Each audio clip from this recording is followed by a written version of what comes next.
data in the Latin American space. So big round of applause to Adistec and the rest of the team that helped us do that.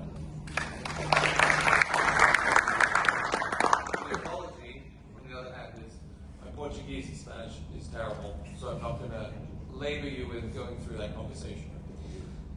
You heard from a lot of our friends out here that the risk landscape, the operational landscape, the threat landscape is consistently changing. Heard from our friends at Combol, at Quest, all of us, that this is changing. And much like an F1 racetrack, the rules are changing. As the rules change, we need to adapt, drive, and find ways to be better resilient for our customers. The cost of solving these problems is also changing. I think that's going to continue to be more and more of a challenging problem. The systems that were designed, that you currently operate, and so for our customers, were designed for human access. They're now being accessed and driven by agents.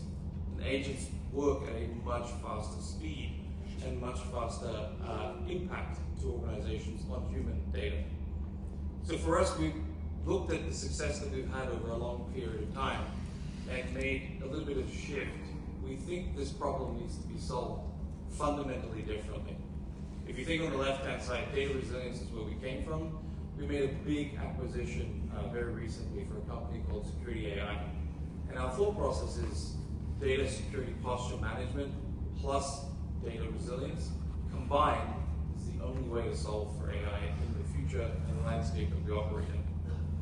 Traditional backup, with what we've been doing very well for the longest period of time, is no longer going to be what's going to be able to solve for our customers in the future. Resilience now needs to be redefined in the world of AI. We need to be able to map what our agents are doing, see what they're doing, track what they're doing, and being able to detect, undo, and also protect that information. You can't do that in traditional systems. So we've made a significant amount of investment into looking at visibility first and then looking at protection second. As I walk through let me just go back to this slide. Our conversation piece is I'd leave you with this. A CIO traditionally had to know where the backup data was and drive that backup data. A CISO used to have to know what the data was, where that data exists, and how to protect that data. And now a CDO needs to understand how to drive trust from that data, while all of these components touch AI and have components of AI across them. And so for us, the thought process is giving context to the data by having data security posture management embedded into your data resilience solution is super critical for your ability to solve for your customers. So we see a huge opportunity not only with our existing customers, but for new customers to now look at how do I scale in the world of AI threats, governance, and compliance, at the same time as being able to recover very precisely for that workload and for that piece of information that you need to find. So the Veem team is very excited to be here. We're very excited to join you guys for the race. I will not talk anymore because I know I'm between lunch and hearing some fast cars move quickly, but I'd love to spend some time with you over the rest of the week.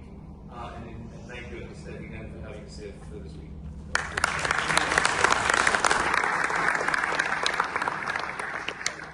Señores, gracias a todos por la presencia, por estar acá todo el tiempo hasta el minuto final. 12:15 comienzan las pruebas, así que los invitamos.